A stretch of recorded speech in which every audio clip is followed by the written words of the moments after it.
जनता को वही दिखता है जो बिग बॉस दिखाते हैं। तो क्या ये रियली अनस्क्रिप्टेड शो है?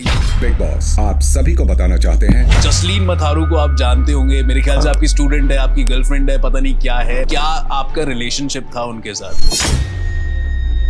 अच्छा, सलमान खान साहब के सामने जसलीन ने ये बोल दिया कि आपके साथ उनका 4 साल से अफेयर है। फिर मैं 9 बजे अपने माँ के कमरे में गया, मेरी माँ गड़बड़ा के उठी, अरे आ गए तुम, पहले सबसे पहले ये बताओ कि ये जसलीन कौन है। अच्छा, बिग बॉस का भी फॉर्म भरा जाता है, हर साल निकलता है, उसके बाद ऑडिशन भी होता है पूरा प्रॉपर्ली। आपकी वाइफ ने खुद ही आपको बोल दिया था कि आप किसी और के पास चले जाइए, किसी और औरत से? ऐसा नहीं, ऐसा कुछ हुआ था क्या? किसी को क्लासिकल सिंगर बनना हो, आपकी जैसी जर्नी अपनानी हो, तो कब से प्रयास शुरू कर देना चाहिए? पहले तो उसको एक कुर्ता पैजामा सिला लेना चाहिए। सिंगर बनने के लिए वो भगवान की देन होती है। मतलब किसी को आप लता मंगेशकर नहीं बना सकते, करेक्ट, किसी को आप किशोर कुमार नहीं बना सकते।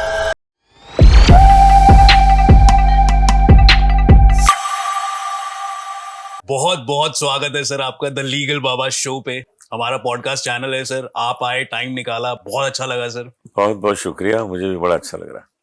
सर स्टार्ट करते हैं आपकी जर्नी से। मतलब कुछ किस्सा बताओ ना सर, आप नैनीताल से यहाँ तक कैसे पहुंचे? कोई ऐसा किस्सा लोगों को नहीं पता हो, बिकॉज आपने बहुत सारे इंटरव्यूज दिए हैं, you have given a lot of interviews, वहां पे ज्यादातर लोगों को किससे पता है, बट कुछ हटके बताओ सर इस पे।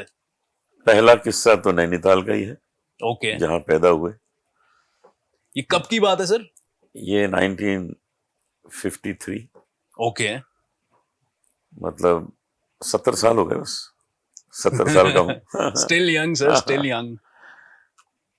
मम्मी डैडी रहते थे लखनऊ में, तो लखनऊ का जो सबसे नजदीक हिल स्टेशन खूबसूरत वो नैनीताल है, उन दोनों यूपी में था।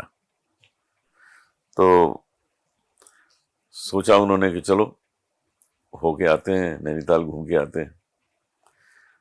तो 2 गए थे, 3 आ गए।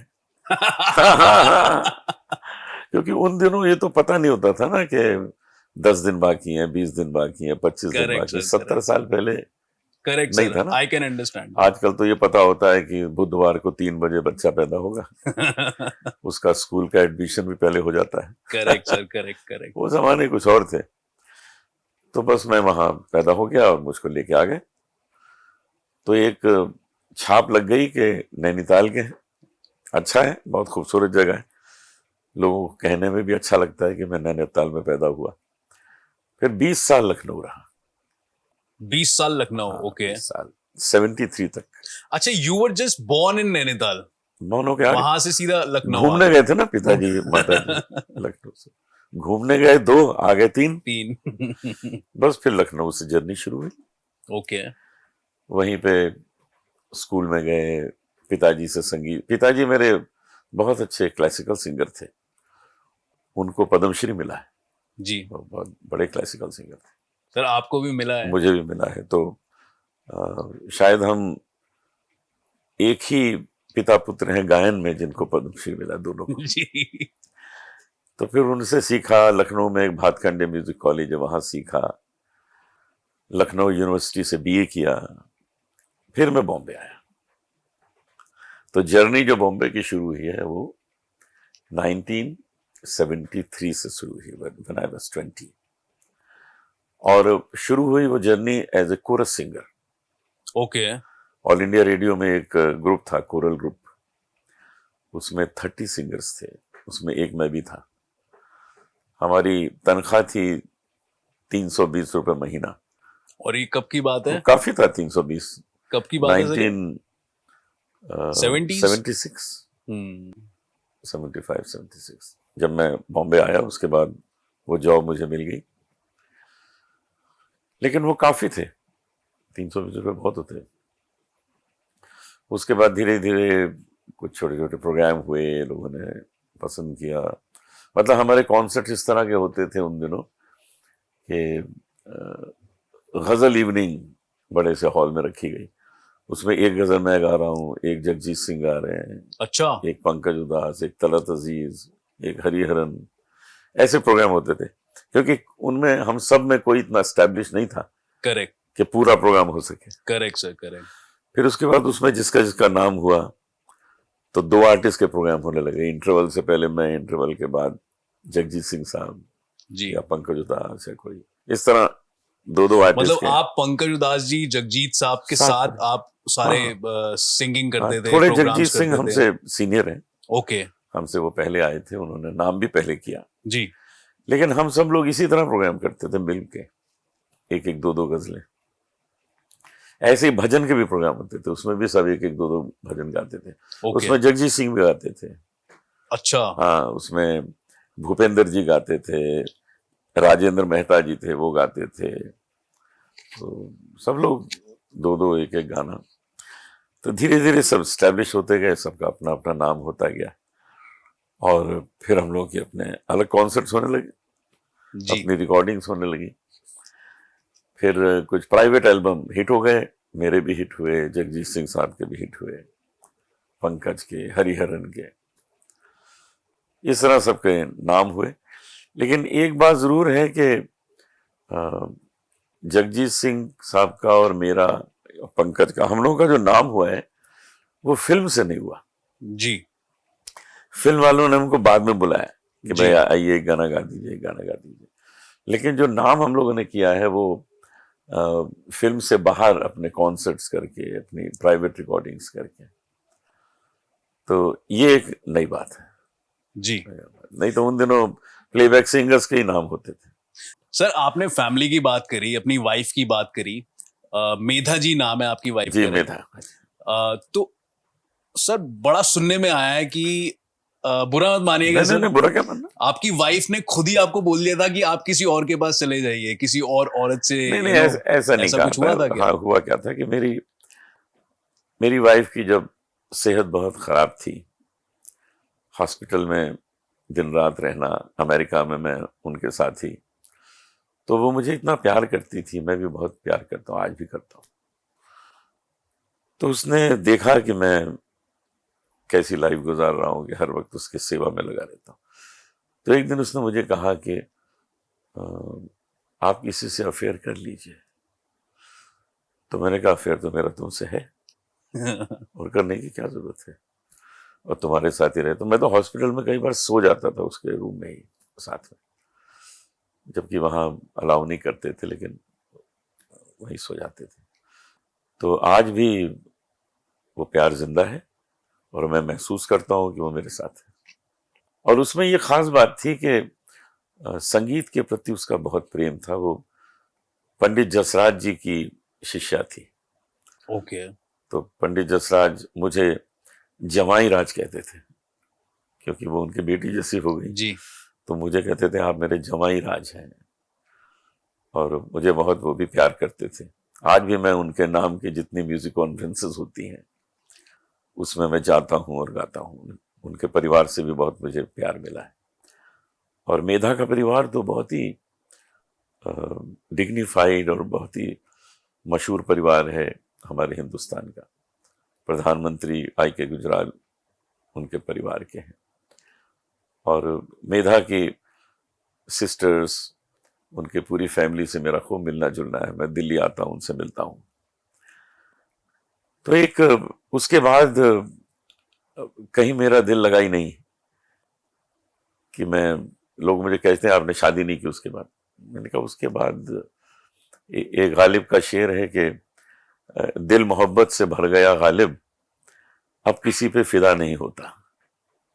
ओके तो जब कोई पूरी तरह अपने मन में बस जाए फिर किसी की जरूरत होती नहीं।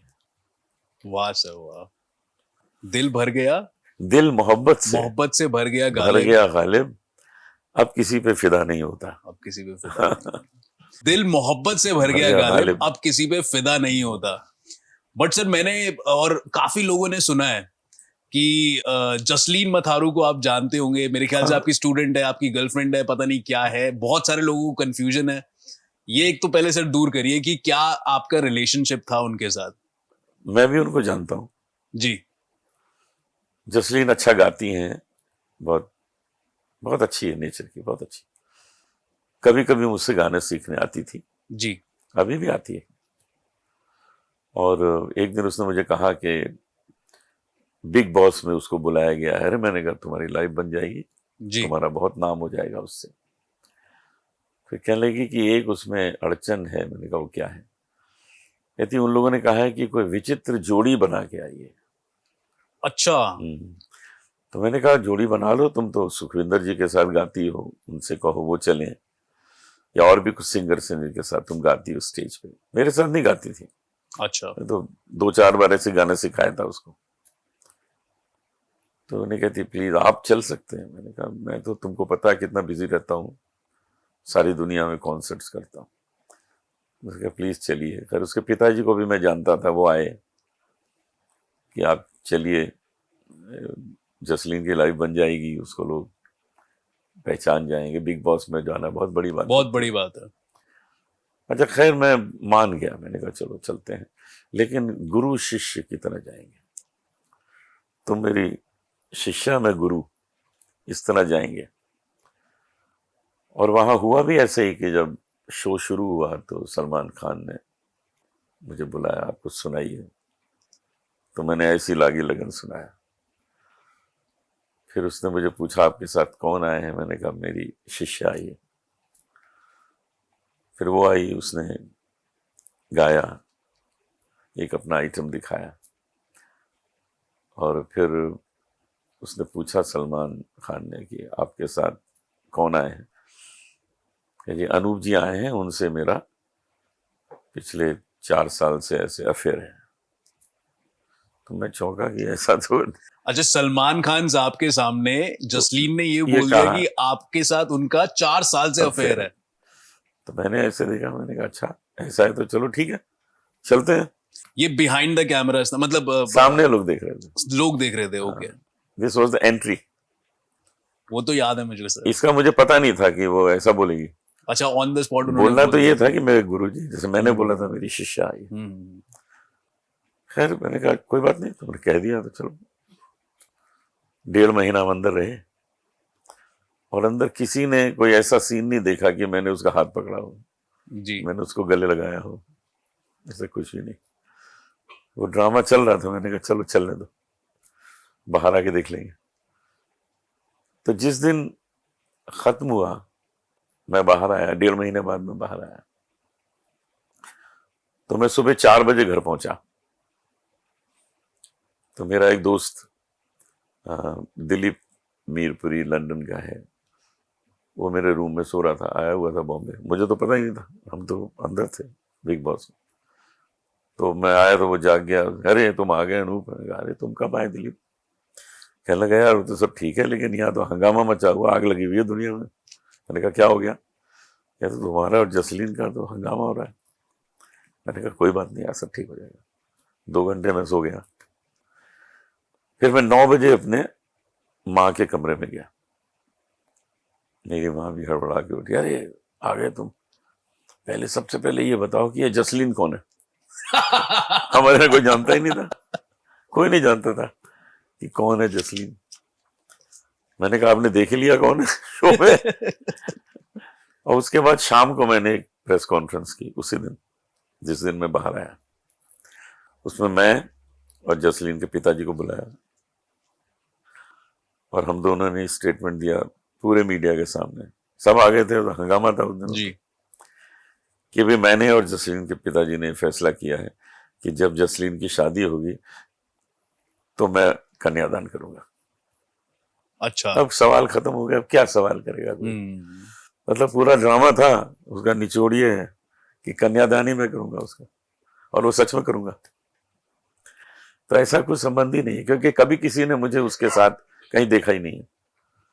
न किसी पार्टी में देखा है, न किसी सिनेमा में देखा है, न कहीं घूमते फिरते शॉपिंग करते देखा है, किसी ने देखा ही नहीं मुझे उसके साथ। तो लोग कैसे समझेंगे कि ये कोई अफेयर है? नहीं, बट सर जसलीन मथारू में आई मीन इतनी हिम्मत कैसे आ गई कि उन्होंने ऑन कैमराज इतने करोड़ों लोगों के सामने ये चीज बोल दी? कुछ होगा बिग बॉस और वालों आपने ने। भी उस टाइम उनको नहीं टोका?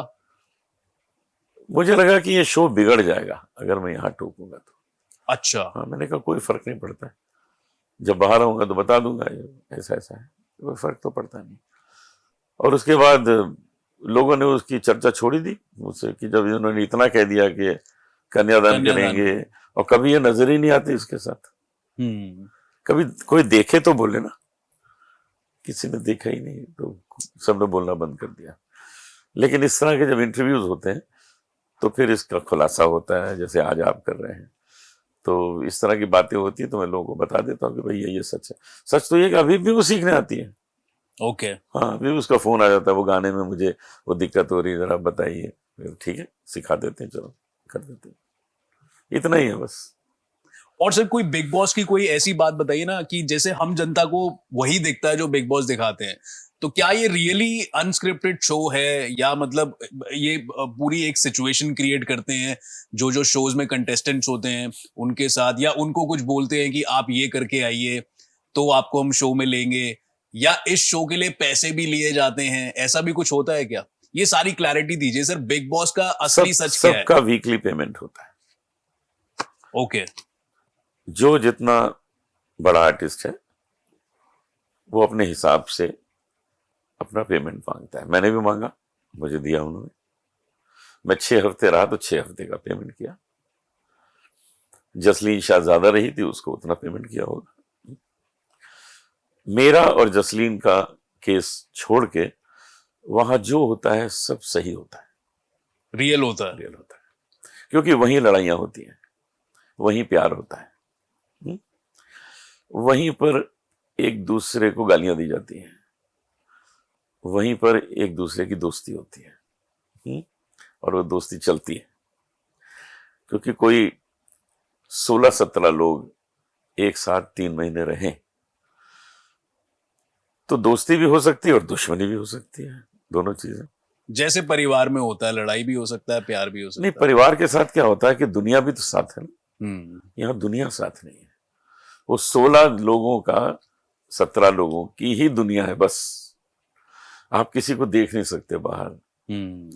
कभी कभी कोई चिड़िया नजर आ जाती है, आप जब बाहर आए पूल के पास तो आपको कोई गेस्ट आया तो वो नजर आ गया, अदरवाइज कोई नजर तो आता नहीं। तो वही चेहरे नजर आ रहे हैं, उसमें उन चेहरों से दोस्ती भी हो सकती है और दुश्मनी भी हो सकती है। और अच्छी बात यह है कि सबको अपना काम करना है। सबको अपने अपने कपड़े धोने हैं, कपड़े प्रेस करने हैं, बर्तन धोने हैं, खाना बनाना है। तो सब फिर काम बांट लेते हैं कि भाई लड़कियां जो हैं उनको कह दिया आप खाना बनाओ, आदमियों ने कहा चलो हम बर्तन धो देंगे, हम पोछा लगा देंगे, हम बाथरूम साफ कर देंगे।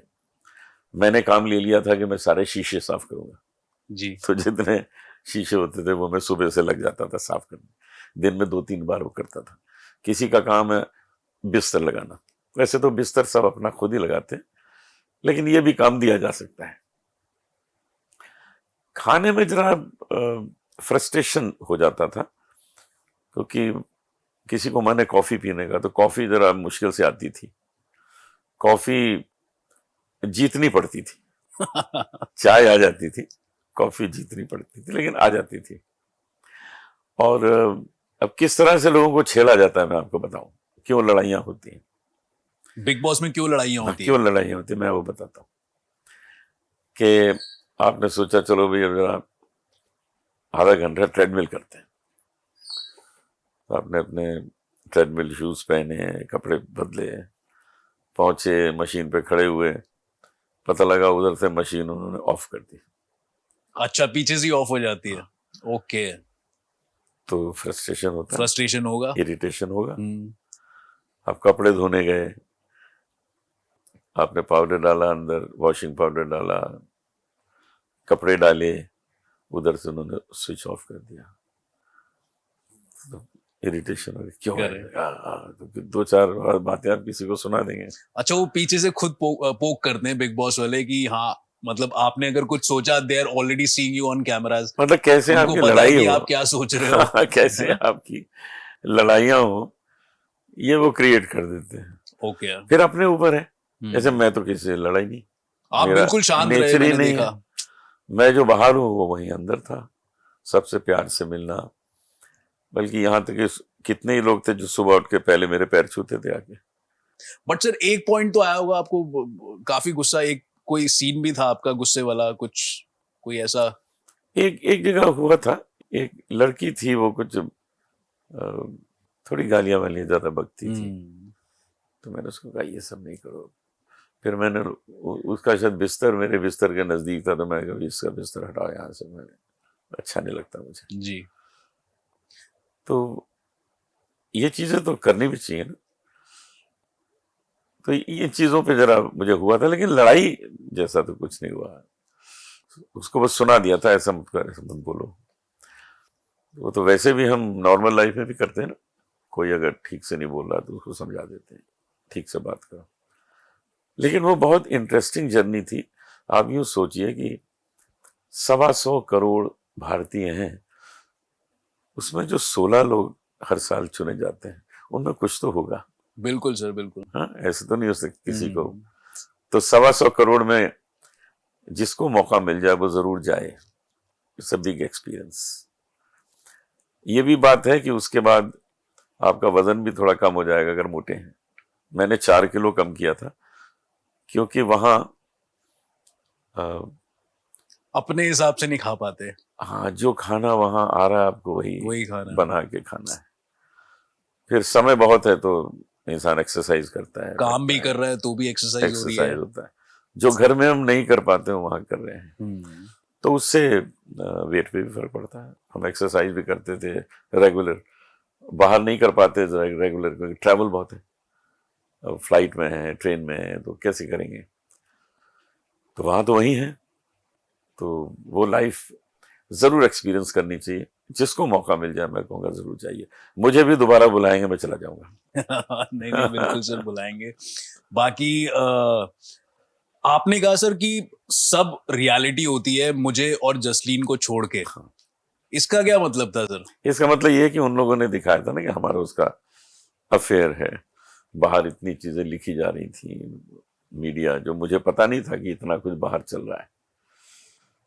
तो वो असलियत बिल्कुल ही नहीं है, क्योंकि ना मेरा उससे पहले मिलना जुलना था, ना बाद में मिलना जुलना है। मैं तो बिग बॉस का मैंने कभी कोई एपिसोड देखा ही नहीं, किसी का भी। मैंने अपने भी नहीं देखे, मैंने अपने भी एक भी एपिसोड नहीं देखा है, और उसके पहले भी किसी का नहीं देखा था। जब मुझे तय हो गया मुझे कि मुझे जाना है, तो मैंने फोन किया था विंदु को, दारा सिंह जी के बेटे, बहुत अच्छा आदमी है, बढ़िया बंदा है। उसको मैंने कहा यार सुना है तुम बिग बॉस में गए थे, मैंने देखा तो नहीं था तुम्हें, लेकिन तुम मुझे बताओ वहां कैसी लाइफ है, क्या है। तो उसने मुझे थोड़ा एक्सप्लेन किया था कि आप जैसे हैं बस वैसे रहिए, और शायद इसीलिए वो जीता भी था। वो जैसा है वैसे वहां था। तो हम भी गए तो वैसे रहे। एक दीप शिखा से भी मैंने पूछा था। ओके। वो भी मेरी बेटी जैसी है, उसके मम्मी डैडी मेरे बहुत अच्छे दोस्त रहे हैं, दोनों में नहीं है। तो उसको भी मैंने कहा भाई तुम भी गई थी बिग बॉस में, कैसा होता है, क्योंकि मैंने कभी बिग बॉस देखा नहीं था तो मुझे पता नहीं था जी। तो उसने भी बताया बस बी नॉर्मल, और मैं नॉर्मल जैसा हूँ। मैं अब सुबह उठ के वही सब करता था जो घर में करता हूँ, अपना रियाज करना, थोड़ा पेड़ों को पानी देना, थोड़ा अपना प्राणायाम करना, योगा अभ्यास करना, जितने हैं सबके साथ बैठे चाय पी रहे हैं, सबके लिए चाय बनाना। मैं चाय भी बनाता था सबके लिए, सबको मेरे हाथ की चाय बहुत पसंद थी। तो बिग बॉस बहुत कमाल का शो है, और ये जिसको मौका मिले वो जाए। पर सर जाने के लिए क्या करना पड़ता है? मतलब मैंने सुना है काफी सारे बीच में लोग आ जाते हैं, एजेंसीज आ जाती हैं। फॉर एग्जाम्पल किसी को अप्रोच कर रहे हो, वो कहते हैं आप 20 लाख रुपए दो, हम आपको बिग बॉस में पहुंचा देंगे। ऐसा कुछ होता है क्या? नहीं, आपको पैसे मिले थे क्या?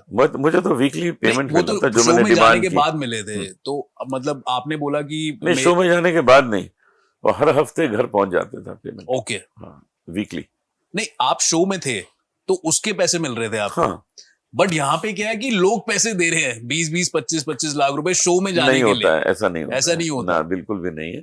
इनका सिलेक्शन प्रोसेस कैसा रहता है? क्या है कि ये शो बहुत ही अच्छा शो है, खूबसूरत शो है, और बहुत ही बड़ा शो है। बड़ा है, बहुत खर्चा किया जाता है। तो उसमें कोई अगर ये कोशिश करे कि 20-25 लाख लेके किसी को अंदर डाल दे तो वो नहीं हो सकता। उस बंदे में कुछ खास बात होनी चाहिए, उसी को डालेंगे। नेट पे हर साल ये आ जाता है कि आप एप्लीकेशन भरिए।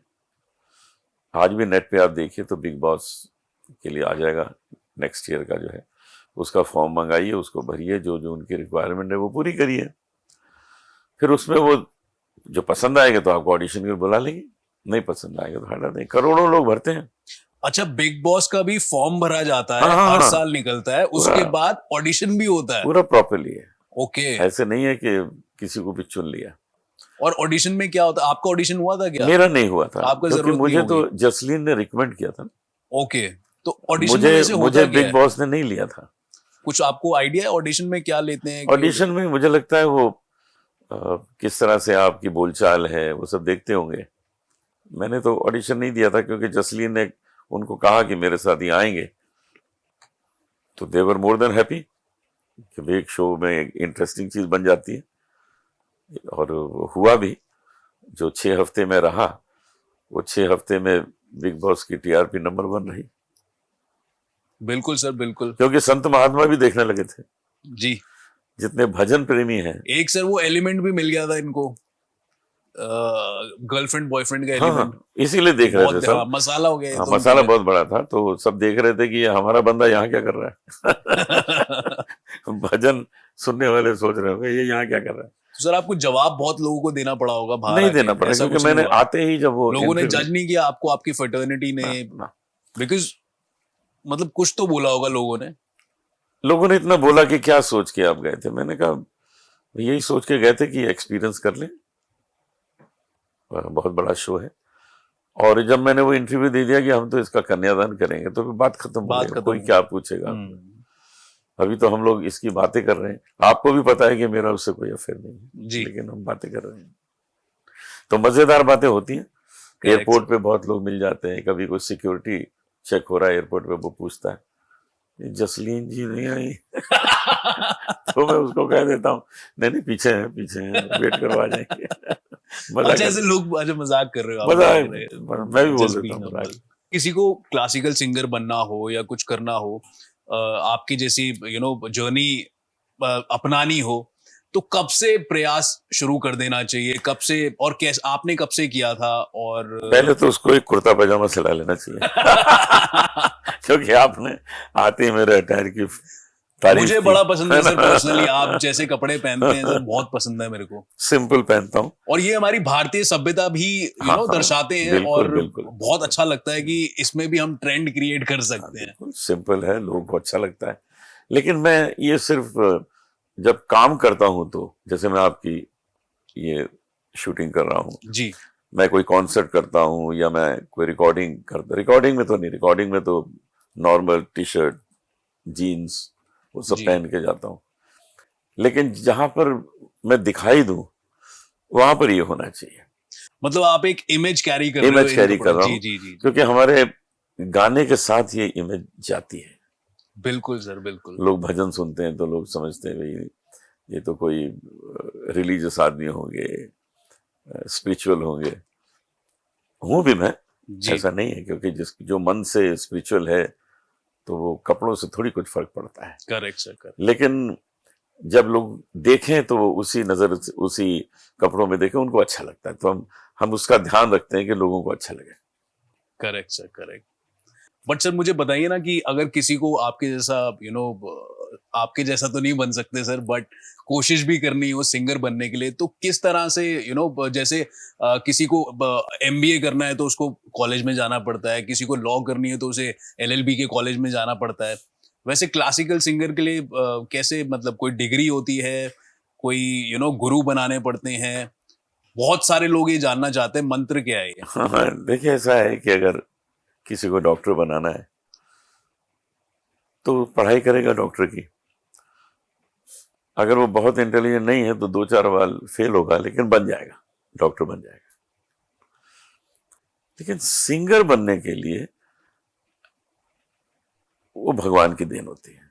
मतलब किसी को आप लता मंगेशकर नहीं बना सकते, करेक्ट। किसी को आप किशोर कुमार नहीं बना सकते कि हम इसको पढ़ाएं, इसको रियाज कराएं। वो बने बनाए आते हैं, जी। पॉलिश कर सकते हैं। सर पॉलिशिंग कैसे होती है? आपने कैसे करी? थोड़ी जर्नी पॉलिशिंग बताइए ऐसे ना सर। होती है कि क्लासिकल म्यूजिक सीखना ही पड़ता है। और सर आवाज कैसे जज करते हैं आप? मतलब हाँ ये बंदा ही बना है कि ये सिंगिंग के लिए बना है ये बंदा? हाँ, उसकी आवाज मीठी लगे सुनने में ओके। और सुर में हो। कुछ होते हैं कि जितनी भी कोशिश कर लो वो सुर में नहीं हो पाते, तो इसका मतलब वो नहीं है, उसमें एलिमेंट नहीं है। तो अगर वो सुर में है, आवाज मधुर है, तो उसको रियाज करा के अच्छा और अच्छा किया जा सकता है। लेकिन अगर उसमें एलिमेंट नहीं है तो कोई इंजेक्शन देने से कुछ नहीं होगा। कुछ फर्क नहीं पड़ने वाला। Okay sir. सर अपनी फैमिली के बारे में बताइए। हाँ,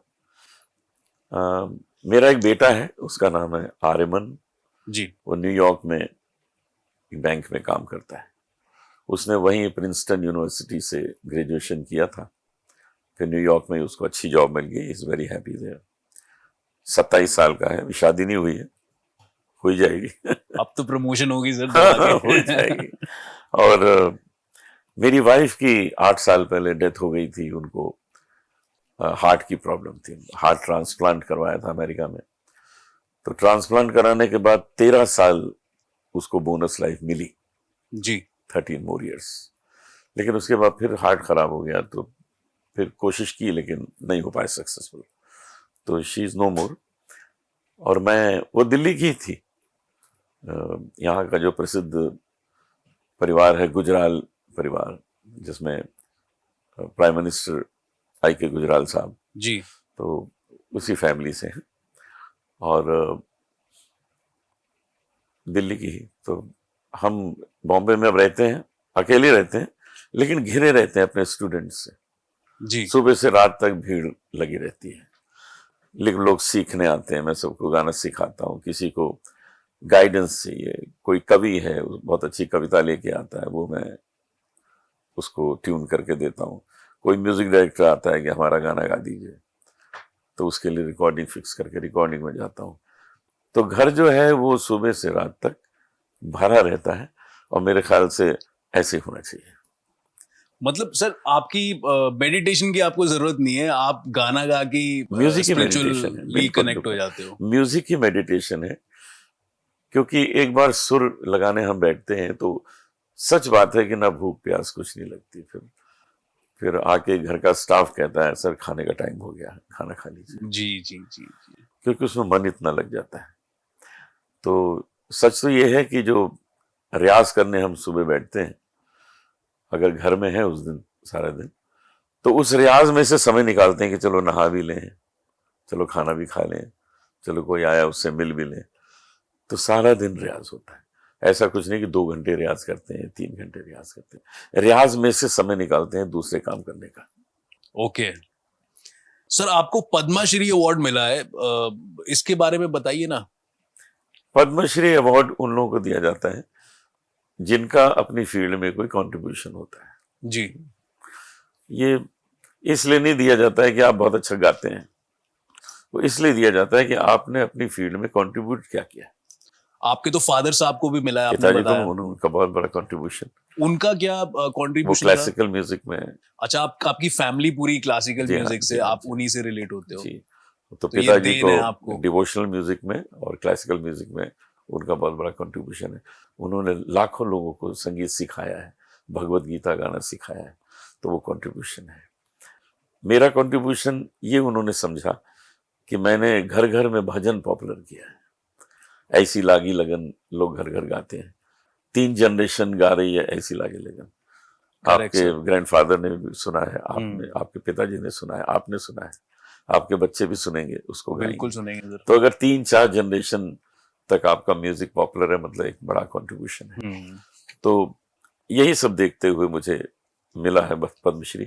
इसलिए नहीं मिला कि मैं कोई बहुत अच्छा सिंगर हूँ, मुझसे अच्छे अच्छे सिंगर बहुत हैं, लेकिन कंट्रीब्यूशन पे ये दिया जाता है। तो कैसा फील हुआ आपको मिलने के बाद? मुझे बहुत गर्व फील हुआ कि कितनी बड़ी बात है कि जो मेरे पिताजी को मिला वो मुझे भी मिला। मेरे लिए बहुत ही बड़ी बात है, और मैं उसको संजो कर रखे हूँ अपने घर में, उसको मैंने डिस्प्ले किया हुआ है। सर एक क्वेश्चन मैं पूछना भूल गया आपसे। बिग बॉस में एंटर करने से पहले जो आपकी प्रोफेशनल लाइफ चल रही थी और बिग बॉस से बाहर आने के बाद जो आपकी प्रोफेशनल लाइफ हुई है, उसमें क्या कोई अंतर रहा है, कोई डिफरेंस रहा है? आपने कुछ हाइट्स देखी हैं, लोज देखे हैं, कुछ बताइए ना सर। पहले से मेरा नाम ज्यादा हो गया, वो इसलिए एक तो बिग बॉस का एक ऑडियंस है जो यंग बच्चे जो देखते हैं, वो भजन नहीं सुनते थे, लेकिन उन्होंने मुझे गूगल करना शुरू किया कि ये अनूप जलोटा कौन है, और उनको पता लगा ये वाला भजन गाते हैं, तो बच्चे भी गाने लगे ऐसी लागी लगन। मेरे प्रोग्राम में ऑडियंस में यंग क्राउड ज्यादा आने लगा, तो मुझे इससे फायदा हुआ है और इसके लिए मैं बिग बॉस को और जसलीन को धन्यवाद देता हूँ। सर आपने बताया कि आपके जो फैमिली है वो बाहर रहती हैं जो है, और बेटे आपके बाहर रहते हैं, आप मुंबई में अकेले रहते हैं, तो आपको लोनली फील नहीं होता सर? मतलब आपको होता नहीं कि एक मेरे साथ कोई पार्टनर हो? बिकॉज आपकी वाइफ भी। बिल्कुल भी नहीं ऐसा महसूस होता, क्योंकि पार्टनर तो साथ में है। मेरा संगीत बहुत बड़ा पार्टनर है जो हर वक्त मेरे साथ गुनगुनाता रहता है, और मेरी पत्नी मेधा भी मेरे साथ है हमेशा। मैंने तो आपको वो शेर भी सुना दिया कि दिल मोहब्बत से भर गया गालिब, अब किसी पे फिदा नहीं होता। तो मैं अब तो अकेले के मोमेंट ढूंढता हूं कि मुझे कब समय मिले कि मैं अकेला हूं।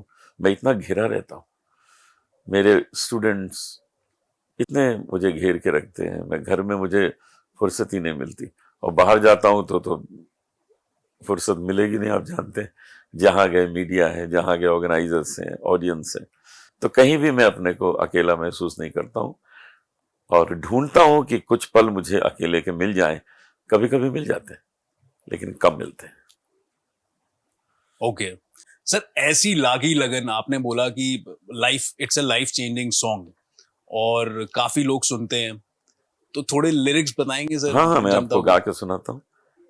ऐसी लागी लगन मीरा हो गई मगन, वो तो गली गली हरि गुन गाने लगी, महलों में पली बन के जोगन चली, मीरा रानी दीवानी कहाने लगी, ऐसी लागी लगन मीरा हो गई मगन। वाह सर, वाह, thank you so much sir. आपने हमारी जनता को इतने प्यारे सुर सुनाए, अपने गाना सुनाया, एंड आई होप और आपकी जनता बढ़ेगी, इस गाने को और अट्रैक्ट करेगी और सुनेगी। बहुत शुक्रिया, बहुत शुक्रिया सर। कोई 3 चीजें गोल्डन रूल, जो गोल्डन टिप्स आप देना चाहो लोगों को?